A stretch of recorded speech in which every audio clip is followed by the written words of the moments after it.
자, 지금 보는 장치는 오실로스코프가 되겠습니다. 그래서 오실로스코프는 시간을 전압의 변화를 시간으로 이제 관찰을 할 수 있는 장치가 되겠는데요. 이 부분을 한번 전원을 켜보도록 하겠습니다. 자, 이렇게 스위치를 켜고요. 자, 그러면 오실로스코프 같은 경우 상당히 초창기에는 고가의 장비였는데 요즘은 중국산 및 저가형 제품들이 많이 나오고 있습니다. 그래서 가격이 많이 싸졌고요. 그래서 많이들 장만을 이제 하고 있고요. 자, 여기 지금 켜보니까 지금 빨간색하고 노란색 줄이 이렇게 움직이는데 여러분들 보이시나요? 이게 지금 막 움직이고 있습니다. 자, 그리고 이제 하나씩 살펴보도록 하죠. 자, 요 프로브 팁을 이용해야겠다. 자, 여기 지금 화면인 거고요. 그 다음에 이쪽 부분에 여러 가지 버튼들이 있습니다. 네, 여기 그 다목적 버튼들이 있고, 자, 오실로스코프마다 조금씩 지금 특성이 다른데 기본적인 기능들은 거의 비슷합니다. 자, 여기 보게 되면요, 이쪽 부분에 1V 1이라고 써 있고 1V 다음에 1.00 div 이렇게 되어 있습니다. 자, 2번도 1V 그 다음에 마이너스 1.00 div라고 되어 있습니다. 자, 이 부분은 뭐냐면은 자, 여기 부분이 격자로 되어 있습니다. 점선이 이렇게 보이시죠? 그래서 이 점선 한 칸이 1V를 가리킵니다. 자, 그래서 여기에 이 한 칸이 지금 여기는 지금 얘가 0V인 기준인 거고요. 그 다음에 전압이 측정이 될 때마다 1V씩, 2V씩, 3V씩 이렇게 올라가게 되고요. 이쪽은 마이너스 1V, 마이너스 2V, 마이너스 3V가 됩니다. 자, 그래서 이 오실로스코프는 두 개의 파형을 동시에 관측할 수가 있는 장치가 되어 있고요. 자, 그래서 이것도 이것을 두 개의 신호를 관측한다고 해서 신호 하나당 채널이라고 얘기를 하게 됩니다. 그래서 이것은 투 채널 오실로스코프. 그래서 오른쪽에 보게 되면은 이렇게 낄 수 있는 게 두 개가 있죠. 하나는 채널 1이라고 써 있고 이쪽은 채널 2라고 써 있습니다. 자, 그래서 두 개의 신호를 동시에 관찰을 할 수가 있고요. 저 오른쪽에 있는 거는 지금 아예 닫혀져 있죠. 익스터널 트리거라고 해가지고 외부 장치에 뭔가 스위치 같은 신호를 받아들일 수 있는 장치가 되겠습니다. 자, 오른쪽 같은 경우에는 모든 오실로스코프는 다 이 단자가 있습니다. 자, 이건 어떤 거냐면은 밑에 기준이 되는 어떤 테스트 신호를 생성을 해주게 되는데요. 여기는 5V에 1kHz라고 써 있는데 5V에 1kHz의 어떤 테스트 신호를 쏴주고 있습니다. 자, 이게 왜 있어야 되냐면은 오실로스코프가 이게 제대로 동작하는 거 맞아? 라는 거를 확인하기 위해 가지고 자체적으로 생성을 해주는 신호가 되겠습니다. 자, 그러면 여기에 이 신호를 한번 연결해 보도록 하겠습니다. 자, 지금 이게 선이 연결되어 있죠. 자, 이 선을 이렇게 쭉 빼보면요, 자, 이런 식으로 연결이 되어 있습니다. 자, 이것을 프로브라고 얘기를 하게 됩니다. 자, 프로브는 자, 이거를 캡이라고 하는데 캡을 빼게 되면은 자, 이렇게 뾰족한 이렇게 팁이 달려져 있고요. 자, 이쪽 부분이 악어 클립으로 되어 있습니다. 자, 그래서 이 부분은 그라운드를 연결하게 되고요. 그러니까 0V 부분을 연결하게 되고 이쪽 부분을 관찰하려고 하는 지점에 연결하게 됩니다. 그래서 일반적으로 뭔가 이렇게 부품에 걸고 써야겠다라고 했을 경우에는 자, 이런 식으로 이 부품을 이렇게 끌게 되면은 자, 이렇게 그 후크가 있거든요. 후크 부분을 여기다가 꼽을 수가 있습니다. 자, 그럼 이렇게 쉽게 이렇게 고정이 되는 거겠죠. 자, 그래서 이 후크를 고정을 시키든가 아니면은 어디 부분을 측정하실 때는 이 후크를 이 팁을 빼고 이쪽 그 끝부분을 관측하고자 하는 부분에 연결하게 됩니다. 자, 그럼 이 악어 클립을 자, 여기 보게 되면은 그래서 연결할 수 있는 게 단자가 두 개가 있는데요. 밑에는 그라운드 연결하고요. 위에 부분을 후크를 여기에 걸어 놓도록 하겠습니다. 보니까 지금 화면에 뭔가 지금 일자가 돼 있다가 뭔가 이렇게 막 우두투하게 나왔죠. 자, 지금 현재 여기 5V에 1kHz의 구형파가 출력이 되는 것을 확인한 겁니다. 자, 그럼 실제적으로 이게 5V인지 아닌지 확인을 해 보도록 하겠습니다. 자, 여기 화면을 보게 되면요, 지금 잘 보기가 좀 어렵습니다. 자, 이럴 때 사용할 수 있는 게 기본적으로 오토셋이라고 하는 다이얼이 되겠습니다. 자, 기본적으로 이 신호를 이 오실로스코프가 파악해 가지고 보기 좋은 형태로 맞춰주게 되는데요. 자, 이 버튼을 한번 눌러 보도록 하겠습니다. 자, 또각또각 소리가 나오면서 신호를 받아서 최적화된 형태로 이렇게 보여주게 되는 거죠. 자, 지금 보니까 뭔가 좀 볼만하게 나왔죠. 자, 그리고 이쪽 부분에 값을 한번 보도록 하겠습니다. 자, 여기 보게 되면요, 여기는 2V라고 되어 있죠. 자, 2V가 되어 있으니까 한 칸이 2V라는 말이 되겠습니다. 자, 그러면 얘를 기준으로 여기가 0V라고 하고요. 자, 그리고 이분이 왜 0V지 않냐 하면은 여기 보게 되면 1이라고 되어 써 있습니다. 자, 1이라고 써 있는 부분이 0이라는 지점을 의미하게 됩니다. 그래서 한 칸이 2V, 그 다음에 두 칸이니까 4V가 되겠고요. 세 칸이면 6V인데 이 중간이니까 이게 대충 한 5V 정도 되는 것 같죠? 자, 그래서 5V가 되는 것 같고요. 자, 그래서 이 전압값을 5V가 되는 것을 확인할 수가 있습니다. 근데 좀 더 정확하게 측정할 수 있는 방법이 있는데 그건 나중에 설명을 하도록 하겠고요. 자, 그럼 여기에 있는 이 부분을 보도록 하겠습니다. 채널 1이라고 되어 있고 볼테지 DIB라고 되어 있습니다. 자, 얘를 보게 되면은 오른쪽이 미리볼트, 왼쪽은 볼트라고 되어 있습니다. 오른쪽으로 돌리게 되면은 이거를 확대해서 보겠다는 의미가 되겠고요. 오른쪽으로 돌려보도록 하죠. 자, 이렇게 되니까 여기가 1V로 바뀌고 그 다음에 이거 그래프가 올라가는 걸 확인할 수가 있습니다. 이게 왜 튀어 올라갔을까요? 자, 이게 왜 그러냐면은 한 칸이 1V이기 때문입니다. 자, 그러면 여기가 1V, 2V, 3V, 4V, 5V 부분이 이렇게 나오게 되는 거겠죠. 자, 이걸 확대해서 보고 싶다 하고 그 다음에 이렇게 올라왔을 때는 여기 0V에 대한 기준선을 내리면 되겠습니다. 자, 기준선을 내리는 다이얼은 이 채널 위 부분에 이쪽 부분 버티컬 포지션이라는 너브가 있습니다. 자, 얘를 돌리게 되면은 자, 이렇게 내려가게 됩니다. 자, 그럼 이걸 돌려가지고 요 0V가 되는 기준선을 적당하게 맞춰주면 되겠습니다. 자, 그래서 여기에 보게 되면 마이너스 2V라고 되어 있죠. 0을 기준으로 마이너스 2V 되는 지점을 기준점으로 잡겠다. 그래서 요 지점이 0V로 채널 1은 생각하겠다라는 의미가 되겠습니다. 자, 그럼 여기서 마찬가지로 보게 되면은 여기서 0이니까 이쪽 부분은 5V가 되는 거겠죠. 자, 그 다음에 시간적인 부분을 보도록 하죠. 자, 이 시간 같은 경우에는 이 구형파는 계속 나오고 있는 거기 때문에 이 시간이 무한히 반복이 되고 있는 거겠죠. 자, 그럼 이 파형이 여러 개 파형이 있습니다. 하나, 둘, 셋, 넷, 다, 7개 파형이 있는데 얘를 좀 더 키워가지고 시간적으로 확대해서 보고 싶다. 자, 그럴 때는 자, 여기 있는 세 번째 너버를 돌려주게 됩니다.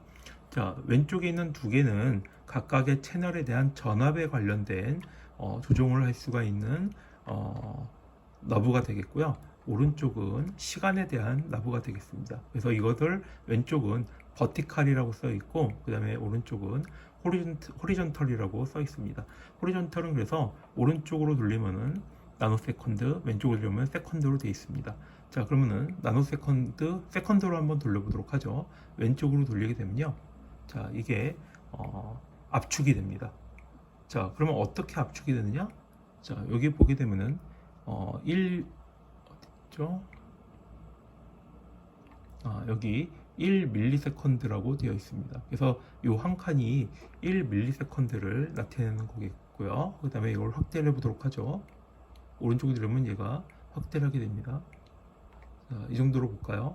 자, 그러면은 시간에 대한 기준점은 어디로 잡냐? 자, 여기 있는 T를 잡습니다. 여기 T라는 마크가 있는데요. 이 부분이 이 오실로스코프가 기준으로 삼는 0이라는 지점이 되겠습니다. 자, 이 기준선을 중심으로 해가지고 시간에 이 지점을 기준으로 우리가 따져볼 수가 있습니다. 자, 한 칸이 여기서 보게 되면 200 마이크로세컨드가 되죠. 그래서 200 마이크로세컨드, 둘, 셋, 넷, 다섯 개. 자, 그래서 구형파가 하나의 주기가 나왔을 때 이게 5칸을 갖고 있으니까 200 마이크로세컨드에 5칸이니까 1 밀리세컨드가 되겠습니다.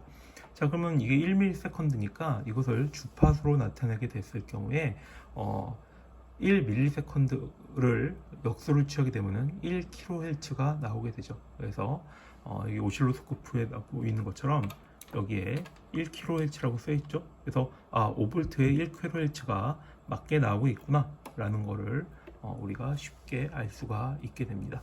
자, 그래서 이렇게 되는 거고, 그 다음에 이것도 보면은 요 세 번째 다이얼도 이걸 움직일 수가 있습니다. 움직이는 거는 얘가 생각하는 기준점, 이것을 0을 이렇게 이동하는 겁니다. 그래서 이건 또 타임 시프트다 라고 얘기를 하겠죠. 그래서 파형이 있을 때, 자, 이거를 이쪽으로 좀 더 밀어서 보고 싶다 라고 했을 경우에 사용을 하게 되겠습니다. 자, 그럴 경우에는 기준점이 여기가 0이 아니고 이 지점이 0이 되는 거겠죠. 자, 그 다음에 트리거라는 부분이 있습니다. 자, 중요한 부분이 이쪽에 있는 트리거 레벨이 되겠는데요. 자, 얘를 트리거 레벨은 요거를 돌리게 되면은 여기 이렇게 커서가 생기면서 오른쪽 부분에 삼각형이 있습니다. 자, 이 부분을 한번 쭉 이렇게 돌렸다가 내렸다 해보겠습니다. 뭐 아무 반응이 없죠? 자, 근데 이 상태에서 쭉 올렸을 때 얘를 이 상태에서 더 올리게 되면 어떻게 되느냐? 막 흐르게 됩니다. 자, 이거는 어떻게 되는 거냐면은 요 트리거라는 거는 신호가 상승하는 지점을 찾는 역할을 하게 됩니다. 자, 그래서 무슨 얘기냐? 요 파형이 계속 반복이 되는데 요 지점, 요 삼각형이 돼 있는 지점을 잡겠다. 자, 그래서 이걸 트리거링 한다. 뭔가 이렇게 트리거, 뭔가 잠겠다는 거죠. 그래서 이쪽 부분을, 기준점을 이쪽 부분으로 찾는 부분, 이 지점을 기준으로 삼겠다라는 의미가 되겠습니다. 그래서 만약에 이 트리거 지점을 이렇게 신호 부분에 못 찾게 됐을 경우에는, 자, 이렇게 흐르는 형태가 되겠죠. 여러분이 이렇게 했으면 당황하지 마시고 트리거 부분을 찾아가지고 이렇게 쭉 돌려서 지점을 찾아보면 되겠습니다. 자, 구형파 같은 경우는 지금 이 지점에서 이렇게 곧바로 바뀌기 때문에 크게 문제가 안 되는데, 이렇게 삼각파라든가 아니면 사인 파형 같은 경우에는 요 그 잡겠다라고 하는 지점에 따라 가지고 시작 지점이 바뀌기 때문에 여러분들이 기준점을 잡을 때 잘 잡아야 되겠습니다. 자, 그러면은 여기서 요 파형에 대해서 시간을 한번 측정해 보도록 하겠습니다. 자, 시간을 측정할 경우에는 여기에 미저라는 버튼을 누르게 됩니다. 자, 여기 왼쪽에 미저라는 버튼이 있죠. 미저라는 버튼을 누르게 되면요. 자, 그러면은 요 파형의 정확한 전압값하고 그 다음에 시간에 대한 값을 측정을 한번 해보도록 하겠습니다. 자, 신호에 대한 측정을 이거 같은 경우는 우리가 좀 눈대중으로 밖에 할 수가 없는 거잖아요. 자, 그때 사용을 하는 게 커서라고 하는 기능이 되겠습니다. 자, 커서는 오실로스코프마다 뭐 버튼 위치가 좀 다르긴 한데, 이 오실로스코프는 여기에 커서라고 써 있습니다.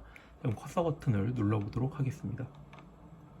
자, 그러면은 여기에 커서 버튼을 누르니까 밑에 타임이 나오고 소스, 채널 1, 소스, 채널 2가 나옵니다. 자, 우리가 측정하려고 하는 거는 채널 1에 대한 부분이니까 채널 1 세팅이 되어 있고요. 자, 여기는 지금 타임이 있는데 이 부분을 한번 눌러보도록 하겠습니다. 자, 누르게 되면은, 자, 볼테이지하고 그 다음에 시간으로 나누게 됩니다. 자, 근데 보게 되니까 타이머로 누르게 되니까 여기에 보라색인가요? 자주색인가요? 이렇게 보라색 형태의 선이 두 개가 나오고요. 볼테이지를 누르게 되면은 요 세로로 되어 있는 선들이 없어지고 가로로 이쪽 부분에 선이 나오게 됩니다. 자, 그러면 먼저 볼테이지를 한번 측정을 해 보도록 하죠. 자, 그 소스 채널 2를 누르게 되면은 요 채널 2 부분은 지금 오른쪽 이 부분에 대한 측정이 되겠습니다. 그래서 우리는 채널 1이 연결되어 있으니까, 자, 이렇게 넘어가도록 하겠고요. 저희 커서를 다루는 거는 오실로스코프마다 조금씩 다른데요. 지금 우리가 오실로스코프가 두 가지 종류를 갖고 있기 때문에 이 부분을 여러분들이 조금 이제 다루다 보면 이제 좀 쉽게 알 수가 있을 텐데요. 이 오실로스코프 같은 경우에는 커서를 이렇게 세팅한 다음에 이 버티칼 포지션으로 움직이게 됩니다. 자, 보게 되면은 이게 선이 이렇게 하나가 올라가죠. 자, 그러면은 측정하려고 하는 부분에 이렇게 쫙 수평을 맞춰 가지고 놓게 됩니다. 자, 다음에 오른쪽에 있는 커서를 움직이게 됩니다. 오른쪽에 있는 노브를 돌리게 되면요, 자, 이렇게 밑으로 들어가게 되는데요, 이쪽 부분을 이렇게 밑에 부분에 맞추게 됩니다. 자, 그럴 경우에는 지금 커서 두 개가 이렇게 연결되어 있죠. 자, 여기에 좌측을 보게 되면요, Y1이 되어 있고 Y2가 되어 있습니다. 자, Y1이 4.96V가 되죠. 자, 여러분들이 이게 돌릴 때 유심히 관찰했으면은 얘를 이렇게 돌렸을 때 값이 5V가 나오는 것을 확인할 수가 있습니다. 얘를 돌릴 때마다 값이 바뀌죠. Y1에 대한 값이 되는 거겠고요. 자, Y2 같은 경우도 보면 돌리게 되면은 얘가 값이 바뀌게 됩니다.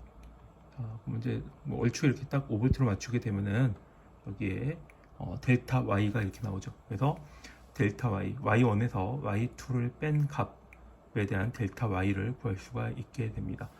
자, 그 다음에 다시 여기에 타입을 누르고요, 타임으로 바꿔보도록 하겠습니다. 자, 그럼 타임으로 바꾸게 되면은 지금 요 커서가 세로축으로 나오게 되죠. 자, 이 부분을 맞춰 가지고 시간을 한번 측정해 보도록 하겠습니다. 자, 요 첫 번째 다이얼을 돌리게 되면요, 요 부분이 왔다 갔다 합니다.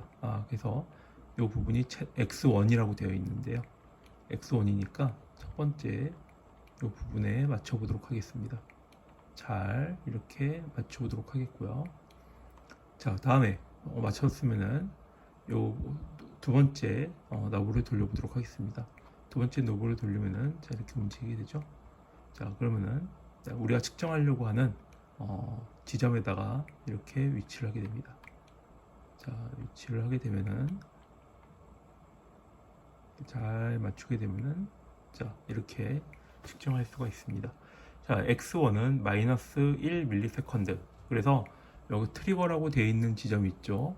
이 지점을 기준으로 1ms의 지점인 거고요. 그 다음에 X2는 이 지점을 기준으로 마이너스 2ms 되는 지점입니다. 그래서 뭐 마이너스 1, 마이너스 1은 의미가 없죠. 이 커서 두 개의 차이가 우리가 측정하려고 하는 시간이니까, 자, 그럴 때 델타 X는 0.996인데 이거 살짝 돌리면은 뭐 1 이렇게 맞출 수가 있죠. 자, 그래서 1kHz, 여기는 또 역수까지 채워져서 몇 kHz인지 주파수까지 친절하게 나와주게 되죠. 자, 이런 식으로 측정을 할 수가 있게 됩니다. 자, 그래서 기본적인 기능이 이거 말고도 상당히 여러 가지 기능이 있는데, 이건 또 우리 실습을 이제 한 번씩 해보면서 또 추가적으로 좀 진행을 해보도록 하겠고요. 자, 그러면은 다음 시간에는 펑션 제너레이터라고 하는 장치가 있는데요. 이 장치하고 오실로스코프 사이에 동작을 한번 살펴보고, 나머지는 실제 이제 센서 부분들에 대해서 살펴보도록 하겠습니다. 자, 그러면 우리 다음 시간에 봅시다.